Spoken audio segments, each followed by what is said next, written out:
नमस्कार, स्वागत है आपका TV9 भारतवर्ष के स्पेशल बुलेटिन में। आपके साथ मैं हूं सुमेरा खान। मेरे साथ मौजूद है मेरे सहयोगी समीर और प्रीति। शुरुआत करते हैं इस वक्त की बड़ी खबर के साथ। मोदी सरकार ने जाति जनगणना कराने का फैसला लिया है। जातियों की गणना जनगणना के साथ ही होगी। अब से थोड़ी देर पहले कैबिनेट ब्रीफिंग में केंद्रीय मंत्री अश्विनी वैष्णव ने इसकी जानकारी दी। आजाद भारत में पहली बार जातियों की जनगणना की जाएगी और उसका डेटा सामने रखा जाएगा। आज CCPA की बैठक में इस पर मोहर लगी है। अश्विनी वैष्णव ने बताया कि कांग्रेस की सरकारों ने हमेशा जाति जनगणना का विरोध किया है। कांग्रेस ने प्रस्ताव के बावजूद सिर्फ सर्वे ही कराया। आज दिनांक 30/4/2025 के दिन प्रधानमंत्री श्री नरेंद्र मोदी जी के नेतृत्व में राजनीतिक विषयों की कैबिनेट समिति ने यह निर्णय लिया है कि जातियों की गणना को आने वाली जनगणना में सम्मिलित किया जाए। आप सब जानते हैं कि कांग्रेस की सरकारों ने आज तक जाति जनगणना का विरोध किया है। आजादी की बाद की सभी जनगणनाओं में जातियों की जनगणना नहीं की गई। 1947 के बाद से अगर देखें, वर्ष 2010 में तत्कालीन प्रधानमंत्री दिवंगत डॉक्टर मनमोहन सिंह जी ने लोकसभा में आश्वासन दिया था कि जाति जनगणना पर कैबिनेट में विचार किया जाएगा। तत्पश्चात एक मंत्रिमंडल समूह का भी गठन किया गया था, ग्रुप ऑफ मिनिस्टर्स, जिसमें अधिकांश राजनीतिक दलों ने जाति आधारित जनगणना की संस्तुति की थी। इसके बावजूद कांग्रेस की सरकार ने जाति जनगणना के बजाय एक सर्वे कराना ही उचित समझा। उस सर्वे को सभी SECC के नाम से जानते हैं। इस सब के बावजूद कांग्रेस और इंडी गठबंधन के दलों ने जाति जनगणना के विषय को केवल अपने राजनीतिक लाभ के लिए उपयोग किया। जाति आधारित गणना हुई और पूर्व में भी इससे पहले हम पूरे किया, लेकिन आज हम लोगों की ताकत देखिए, समाजवादियों की ताकत देखिए कि इनको हमारे ही एजेंडे पर जो है काम करना पड़ रहा है। तो अब हमारी अगली लड़ाई ये होगी कि जब ये जनगणना होगी जिसमें इंक्लूड किया जाएगा कास्ट सेंसस का भी, तब उसके बाद जब नतीजे आएंगे तो पूरे देश में और पूरे देश के जो विधानसभा चुनाव में हमारी मांग रहेगी कि पिछड़ों और अति पिछड़ों के लिए भी। और इस वक्त हमारे साथ आशीष पटेल जुड़ रहे हैं, यूपी सरकार में कैबिनेट मंत्री। आशीष पटेल जी, स्वागत है आपका TV9 भारतवर्ष पर। सबसे पहला रिएक्शन आपका, जाति जनगणना कराएगी मोदी सरकार, ये फैसला लिया गया है, लेकिन ऑपोजिशन कह रहा है कि आपको हमारे एजेंडे पर आना पड़ा। नहीं, देखिए, विपक्ष के बारे में तो मैं सिर्फ इतना कहूंगा कि जब वो सरकार के बाहर होते हैं तो उन्हें जाति जनगणना याद रहती है, और वो जब सरकार में होते हैं, चाहे 1947 से जो हमारी कांग्रेस के नेतृत्व वाली सरकार रही हो, चाहे उत्तर प्रदेश में 4 बार सत्ता में रही है समाजवादी पार्टी, उनके नेतृत्व वाली सरकार रही हो, उन्हें कभी भी जाति जनगणना याद नहीं रही है। और आज जब माननीय प्रधानमंत्री जी के नेतृत्व वाली NDA की सरकार ने जाति जनगणना कराने का निर्णय लिया, तो उसमें भी उन्हें कमी तो ढूंढना ही है। नहीं आशीष जी, लेकिन एक बात कही गई है कि कई राज्यों ने जातिगत जनगणना की है, लेकिन उससे भ्रांति फैली है, इसलिए मूल जो जनगणना है उसमें जातियों की भी गणना अब की जाएगी। आपको लगता है कि इससे एक बड़ा बदलाव सामाजिक तौर पर देखने को मिलेगा देश के अंदर? निश्चित तौर पे हमारी पार्टी ने स्थापना के समय से ही जाति जनगणना की मांग की थी, और हमारी नेता जब से 2014 से संसद में पहुंची तो इसको लगातार उठाती रही हैं। तो मैं तो इतना कहूंगा कि आज एक बड़ी मांग हमारी पार्टी की मांग ली गई है।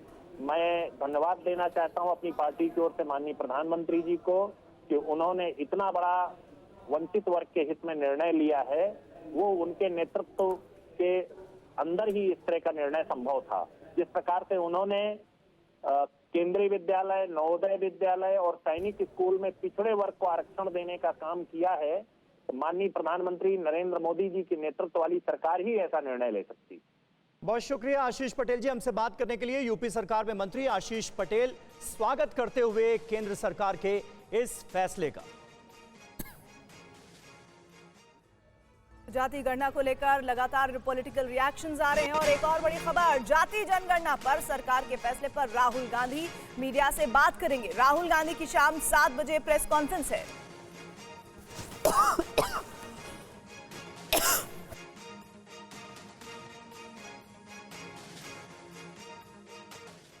और इस वक्त तेजस्वी यादव कुछ बोल रहे हैं, सीधे उनका रुख करते हैं। से दलित भाइयों का है और आदिवासी भाइयों का है। जब आप लोग इस मुहिम से जुड़े थे उस वक्त विपक्ष सवाल उठा रहा था कि देखिए ये जाति की लड़ाई कर रहे हैं, ये जाति को में लड़वा रहे हैं लोगों का। नहीं, ये तो लेकिन अब पूरा ये तो करारा जवाब उन लोगों को मिला है। भाई आप देश की असली स्थिति को पहचानना पड़ेगा ना, तभी आप बजट में उन लोगों के लिए प्रावधान कीजिएगा। कौन गरीब लोग हैं, उनको अगर मुख्य धारा में लाना है तो आपके पास जब साइंटिफिक डेटा नहीं होगा तो तब तक आप कैसे निर्णय ले सकते हैं।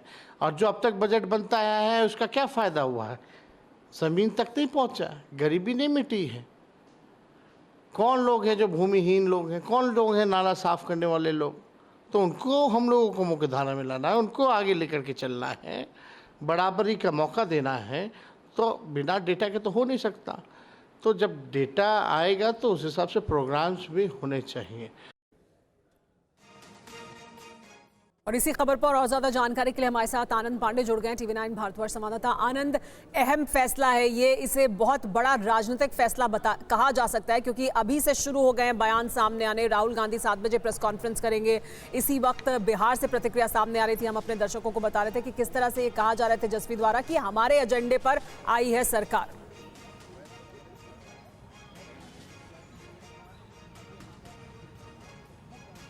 बिल्कुल, जो अपोजिशन रूल्ड स्टेट्स हैं, कर्नाटक हो, तमिलनाडु हो, तेलंगाना हो, या फिर जो जहाँ पे क्षेत्रीय दल हैं, बिहार में आरजेडी हो या फिर समाजवादी पार्टी हो, ये दल लगातार इस बात की मांग करते रहे हैं कि आखिर में जातियों की जनगणना होनी चाहिए, कास्ट सेंसस होनी चाहिए, ताकि ये पता चल सके कि किस जाति के लोग कितने हैं, साथ ही साथ उनकी स्थिति कैसी है, कितने उनके घर हैं और साथ ही साथ उनकी आर्थिक स्थिति कैसी, तमाम ऐसी जानकारी डेटा जरूर इकट्ठा किया जाना चाहिए।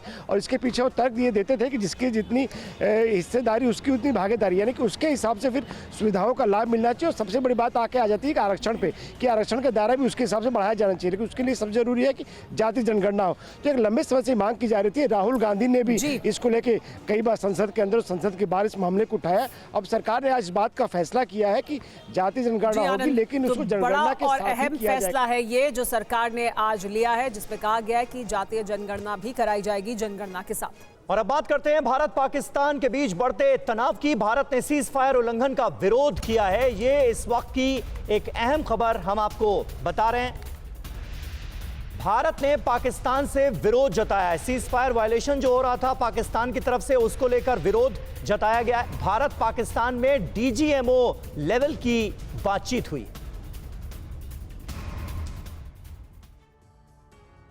पाकिस्तान के साथ तनाव के बीच आज दिल्ली में प्रधानमंत्री मोदी ने 5 महत्वपूर्ण बैठकें की हैं, जिसमें कई अहम फैसले लिए गए। पहलगाम में आतंकी हमले के बाद दिल्ली में जबरदस्त हलचल है और इस हलचल से पाकिस्तान में दहशत है।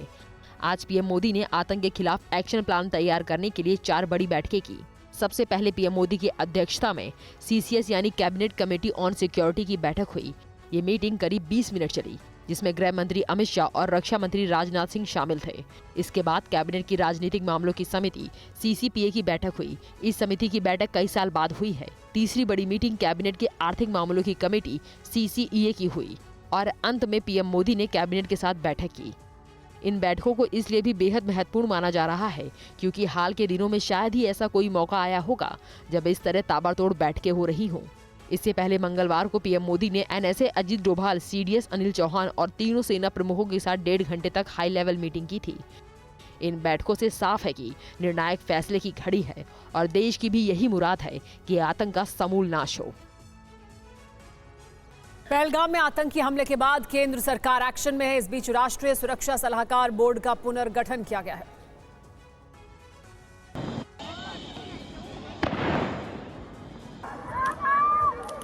सीमा पर तनाव है, आतंक के खिलाफ एक्शन प्लान तैयार है। सरकार ने ठान लिया है इस बार ऐसा प्रहार होगा कि आतंकियों के आका पाकिस्तान और जन्नत में जहर बोने की सोच रखने वाले काम जाएंगे। सीमा पर बढ़े तनाव के बीच केंद्र सरकार ने बड़ा फैसला लिया है। सरकार ने राष्ट्रीय सुरक्षा सलाहकार बोर्ड का पुनर्गठन किया है। रिसर्च एंड एनालिसिस विंग यानी रॉ के पूर्व प्रमुख आलोक जोशी को राष्ट्रीय सुरक्षा सलाहकार बोर्ड का चेयरमैन बनाया गया है। चेयरमैन के अलावा बोर्ड में 6 और सदस्यों को भी शामिल किया गया है।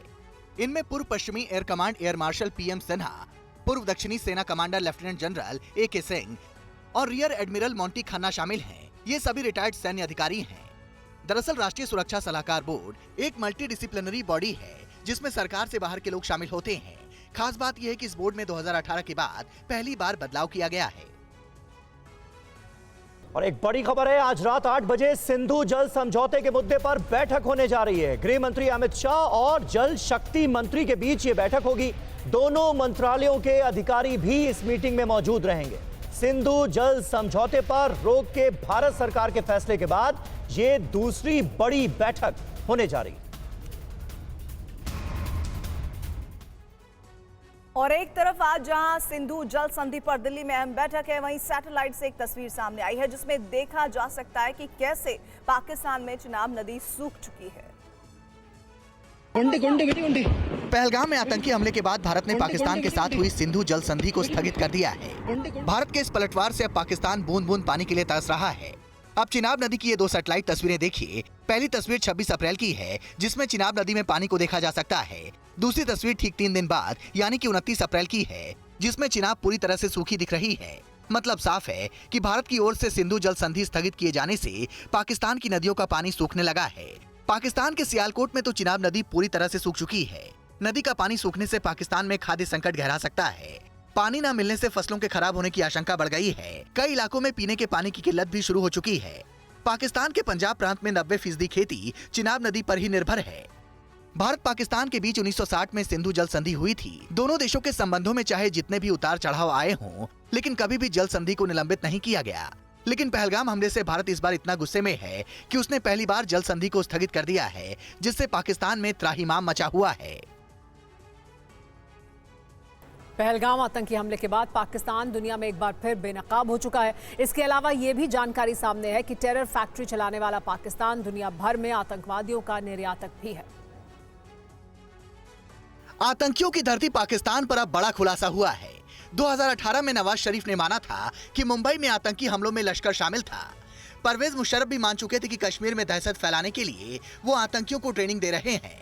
पहलगाम हमले के बाद पाकिस्तानी रक्षा मंत्री ख्वाजा आसिफ ने भी आतंकियों की फंडिंग की बात कबूल की है।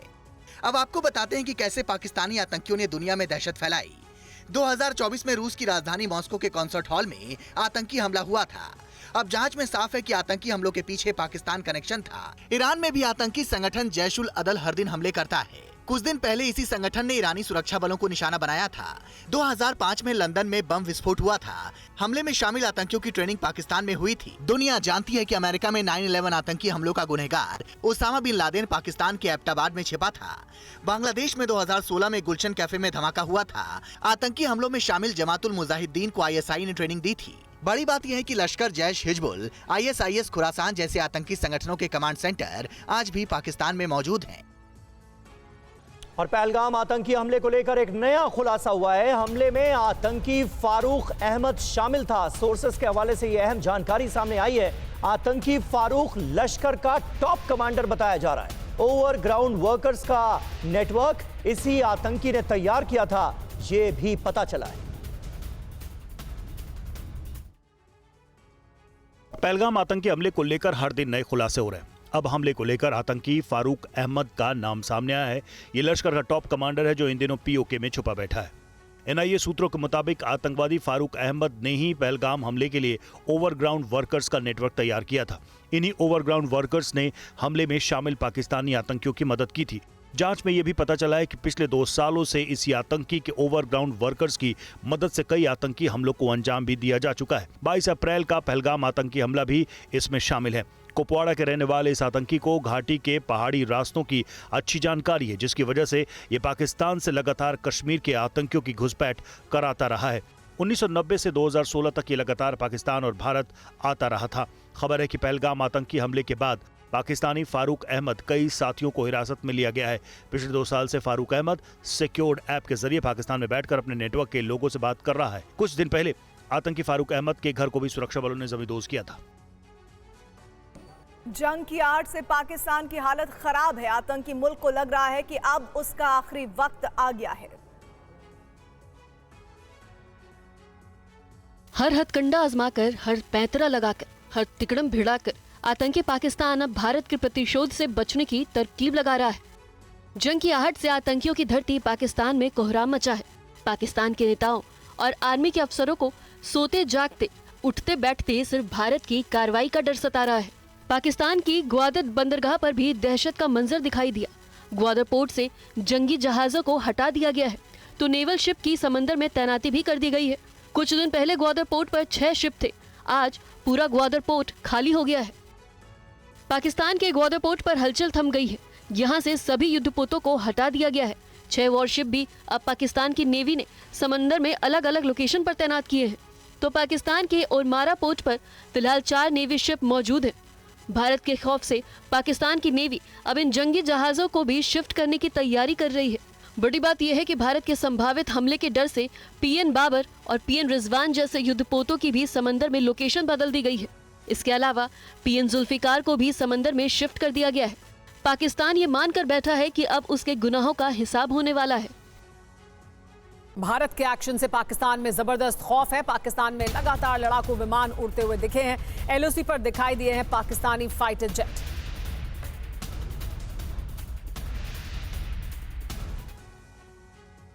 पहलगाम आतंकी हमले के बाद से पाकिस्तान खौफजदा है। पाकिस्तान को भारत के जवाबी हमले का डर सता रहा है। भले ही पाकिस्तान सरकार के मंत्री धमकी भरे भाषण देकर अपने डर को छिपाने की कोशिश कर रहे हो, लेकिन पाकिस्तानी आर्मी और वायुसेना की हलचल को देखकर पाकिस्तान के खौफ को साफ महसूस किया जा सकता है।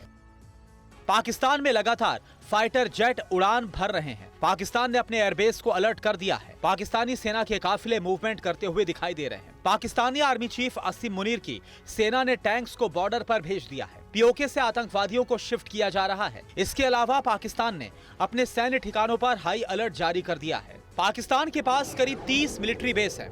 इसके अलावा 15 एयरबेस हैं जहां पर F-16 और दूसरे फाइटर जेट तैनात किए गए हैं। इसके अलावा पाकिस्तान के पास 6 नेवल बेस हैं। भारत की जवाबी कार्रवाई के डर से पाकिस्तान के कई मिलिट्री बेस पर हलचल तेज हो गई है। पाकिस्तान को आशंका है कि भारत उसके अहम मिलिट्री सेंटर्स को निशाना बना सकता है। और जम्मू कश्मीर में अब उन धार्मिक संगठनों के खिलाफ भी कार्रवाई शुरू हो गई है जो अलगाववादी संगठनों का साथ देते हैं।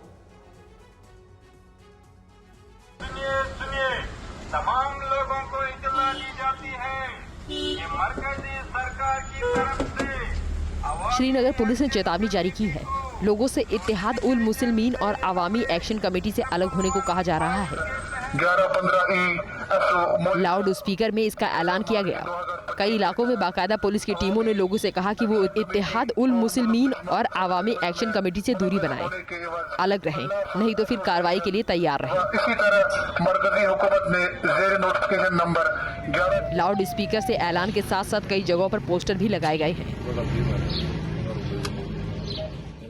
यहाँ भी लिखा गया है कि इत्तेहाद उल मुस्लिमीन और अवामी एक्शन कमेटी से ना जुड़ें, इनकी बातों में ना आए क्योंकि ये अलगाववादी संगठनों का साथ देता है। सोने के एवज में अनलॉफुल एसोसिएशन करार दिया गया है। इसी तरह मरकजी हुकूमत ने जेल नोटिफिकेशन 11-15 मोर्खे 11 मार्च 2025 मुंबई में आज बीजेपी कार्यकर्ताओं ने कई दुकानों में जाकर विशेष तौर पर विरोध दर्ज कराया है और पाकिस्तानी मसाले बेचने वाले दुकानदारों से प्रोडक्ट का बहिष्कार करने को कहा।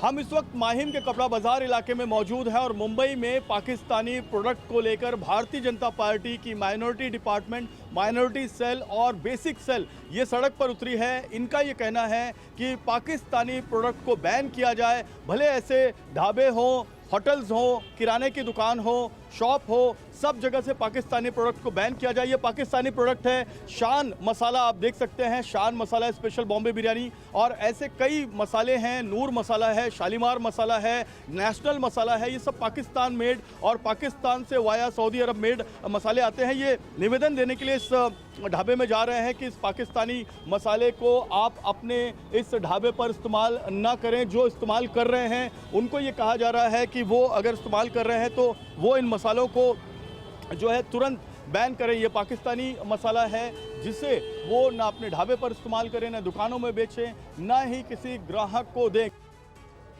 अटारी बॉर्डर पर कश्मीर से अवैध पाकिस्तानी नागरिकों को डिपोर्टेशन के लिए लाया जा रहा है। देखिए TV9 संवाददाता मोहित मल्होत्रा की रिपोर्ट।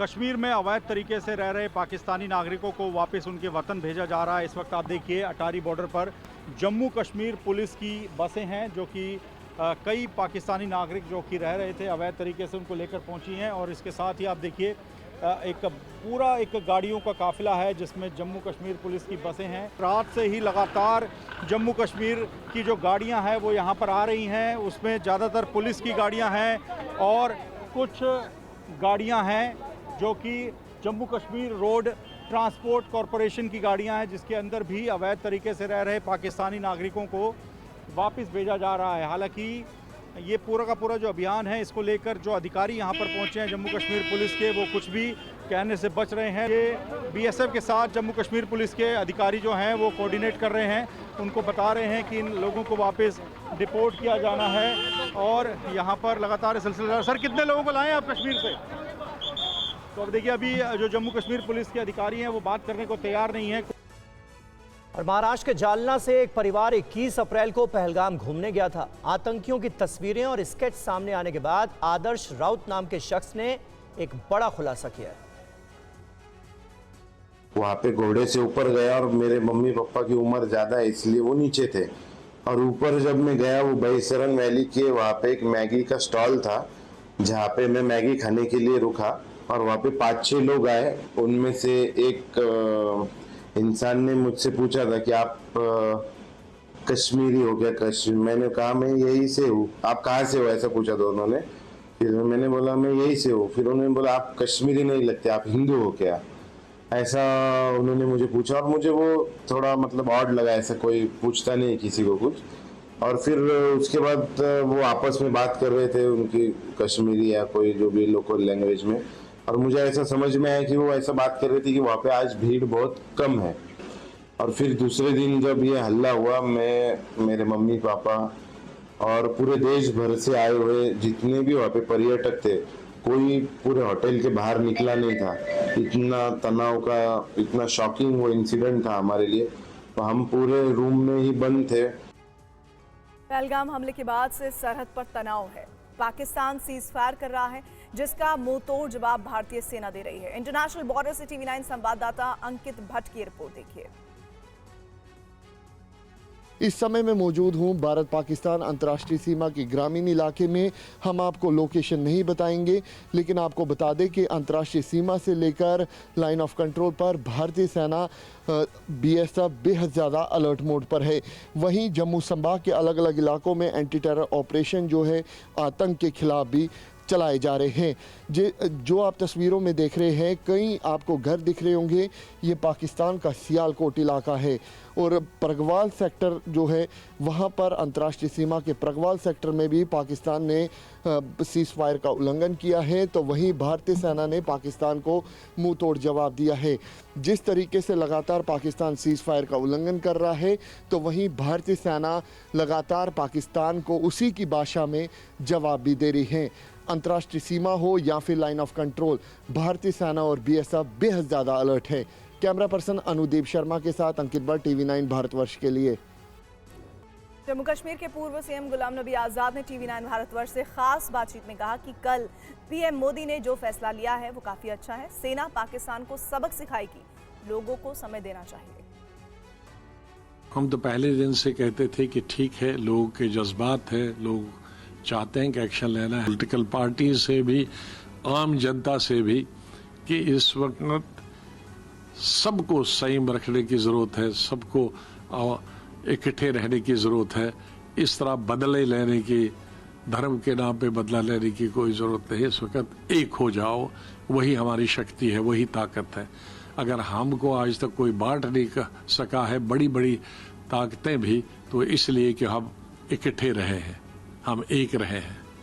जितना हम एक रहेंगे वही हमारी सबसे बड़ी शक्ति है।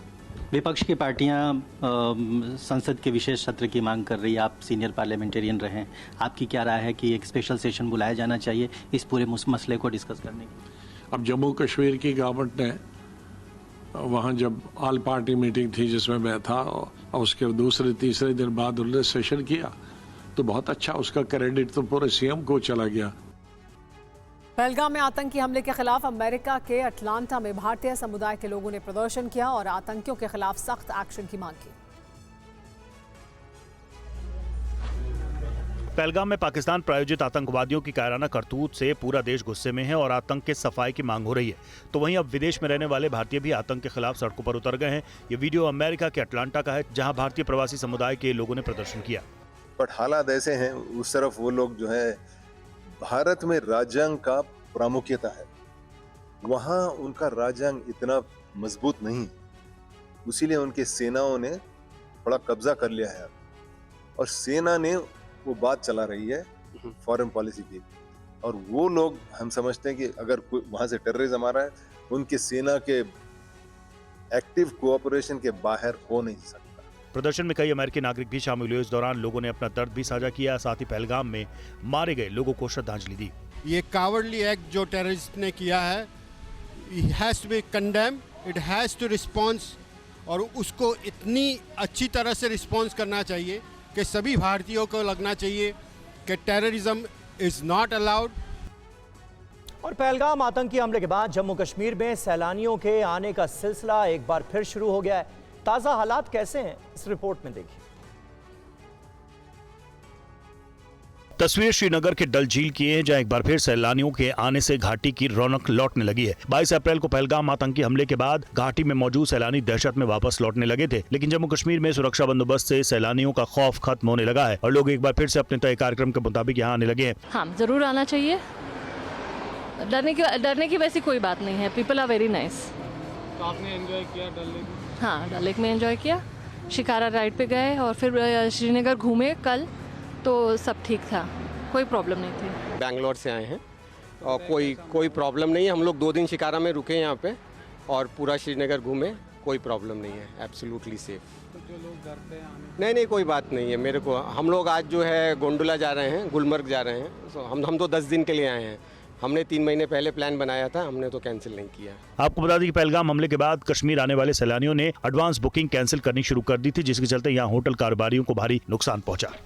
जो इतनी बड़ी ट्रेजेडी हुई है उसका बड़ा अफसोस है सारे कश्मीरी को, मगर इतना है कि हम होप करते हैं कि टूरिस्ट आए यहाँ पे और हम उनको वेलकम करेंगे इंशाल्लाह। जम्मू कश्मीर में आतंकी इम्तियाज अहमद कंडू की संपत्ति कुर्क कर ली गई है। ये कार्रवाई यूएपीए के तहत की गई है। देखिए इस पर ये रिपोर्ट। तस्वीरें सोपोर की है, जहां पुलिस ने आतंकी इम्तियाज अहमद कंडू के घर के बाहर कुर्की का ये नोटिस लगा दिया है। आतंकी इम्तियाज अहमद का संबंध हिजबुल मुजाहिदीन से है और वो पाकिस्तान में हिजबुल का प्रमुख संचालक भी है। आतंकी इम्तियाज अहमद पर आरोप है कि सोपोर की संपत्ति का इस्तेमाल वो आतंकवादियों को पनाह देने और गैर कानूनी गतिविधियों को बढ़ावा देने के लिए कर रहा था। कुर्की का मकसद सोपोर में आतंकवाद के नेटवर्क को खत्म करना और घाटी में शांति बनाए रखना है। साथ ही इस एक्शन के जरिए बॉर्डर पार बैठे आतंकियों के आकाओं को कड़ा संदेश भी दिया गया है। कुर्की की संपत्ति में आतंकी की एक दुकान और कमरा बना हुआ था। आने वाले दिनों में घाटी में कई और आतंकियों पर ऐसा ही एक्शन देखने को मिल सकता है, जो अपनी संपत्तियों का इस्तेमाल आतंकियों को पनाह देने के लिए कर रहे हैं। 22 अप्रैल के आतंकी हमले में 26 पर्यटकों की जान चली गई थी, जिसके बाद से घाटी में मौजूद आतंकियों पर शिकंजा कसा जा रहा है। दावा है कि लश्कर के 4 आतंकियों ने 2 स्थानीय आतंकियों की मदद से पहलगाम हमले को अंजाम दिया था।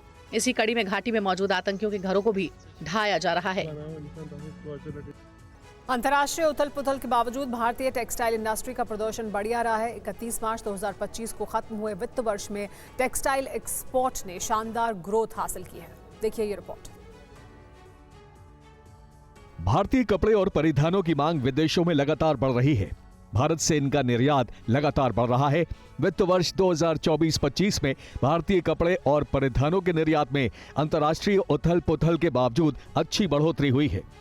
CITI यानी confederation of Indian textile industry के मुताबिक वित्त वर्ष 2024-25 में भारत से कपड़े और परिधान के निर्यात में पिछले वित्त वर्ष के मुकाबले 6.32% की वृद्धि हुई। इसमें परिधानों के निर्यात में अच्छी तेजी रही। वित्त वर्ष 2024-25 में परिधान का निर्यात 10.03% रहा। मार्च 2025 में भारत से कपड़े का निर्यात मार्च 2024 के मुकाबले 5.81% कम रहा, जबकि इसी दौरान परिधान का निर्यात 3.97% ज्यादा रहा। इंडस्ट्री एक्सपर्ट्स का कहना है कि चीन अमेरिका के बीच जारी व्यापारिक गतिरोध का फायदा भारतीय टेक्सटाइल इंडस्ट्री को मिल सकता है। अमेरिका चीन के अलावा दूसरे स्रोतों से टेक्सटाइल इंपोर्ट के विकल्प ढूंढ रहा है। इसमें भारत की भूमिका बन सकती है। अंतर्राष्ट्रीय अनिश्चितता के चलते भारत से समग्र व्यापारिक निर्यात में गिरावट आई, इसके बावजूद टेक्सटाइल निर्यात बढ़ा है।